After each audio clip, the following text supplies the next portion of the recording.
Bien-aimés du Seigneur, bonjour à tous et à toutes et bienvenue à notre rendez-vous quotidien consacré à la méditation de la parole de Dieu. Nous sommes aujourd'hui le 2 août 2021. Vous faites bien de vous connecter sur cette chaîne pour la halte spirituelle pour la journée. L'évangile est un extrait de Matthieu chapitre 14, versets 13 à 21, un texte que nous avons déjà suivi il y a quelque temps dans la liturgie de l'Église. Installez-vous bien.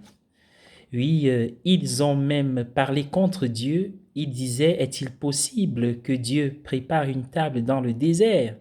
Ça, c'est un extrait du psaume 77, verset 19, car l'évangile d'aujourd'hui fait état de la multiplication des pains, ce miracle opéré par Jésus. C'est exactement ce qu'il fait dans la lecture de l'évangile. Il prépare une table dans le désert.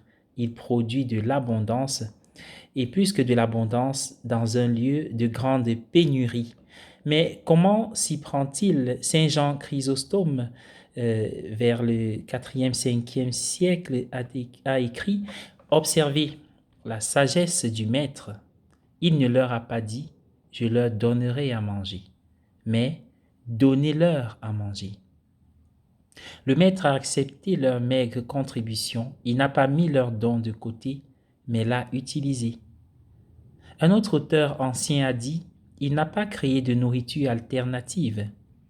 Il a pris ce qu'ils avaient et leur a rendu grâce. Il a permis que la générosité semble provenir d'eux-mêmes. En effet, le don de Dieu ne nous déplace pas dans notre vie, bien-aimés du Seigneur. Le don de Dieu ne prend pas le relais. Il ne rend pas nos efforts superflus. Au contraire, c'est dans les affres de nos efforts que le don de Dieu apparaît. Jésus dit à un homme qui gisait paralysé depuis 38 ans, « Veux-tu être guéri ?» Ça, c'est en Jean au chapitre 5, verset 6. Au premier abord, cette question peut sembler étrange dans les circonstances, mais elle ne l'est pas tant que cela quand on y réfléchit. Si cet homme était guéri, il ne pourrait plus rester allongé passivement, porté par d'autres personnes. Il devrait retourner au travail et il ne pourrait plus compter sur des vagues de sympathie. Nous avons souvent un grand intérêt dans notre propre faiblesse. Les choses sont plus faciles pour nous de cette façon, mais l'homme voulait vraiment être guéri, alors Jésus lui a dit « Lève-toi ».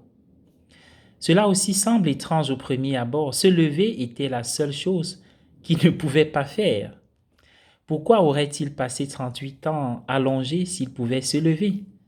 Mais ce qui est étonnant, c'est qu'il a fait un effort pour se lever. Pour cela, il a dû reconfigurer son cerveau, qui envoyait en vain des messages à ses jambes depuis 38 ans. Il a dû croire qu'il pouvait se lever et il a dû faire un effort mental pour se lever. Lorsqu'il a fait, il a constaté que le mouvement minimal qu'il faisait dans son cerveau se poursuivait dans ses jambes et qu'il était capable de se lever. Le miracle ne lui est pas tombé dessus. Il a surgi par la grâce de Dieu de son propre effort. Voici une sorte de conversation chez les mystiques rénants. Tout ce que Dieu donne, il le donne entièrement, écrivait Eckhart. Et ainsi, tout ce que vous avez, vous ne l'avez pas reçu en prêt de Dieu, car Dieu vous appartient. Tolle a écrit, un autre auteur, il est à nous, il est tout à nous.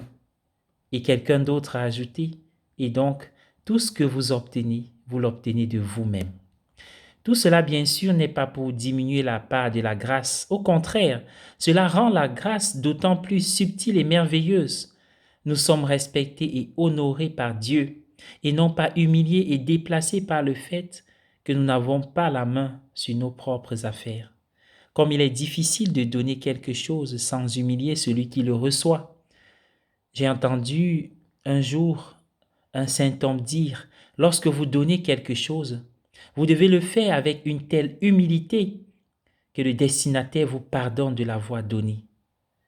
L'Eucharistie nous enseigne l'art subtil du don. Nous devons l'apprendre de toute urgence car le sens de notre vie réside dans le don. Bonne journée à tous et à chacun et que la Vierge Marie durant ce mois veille sur nous.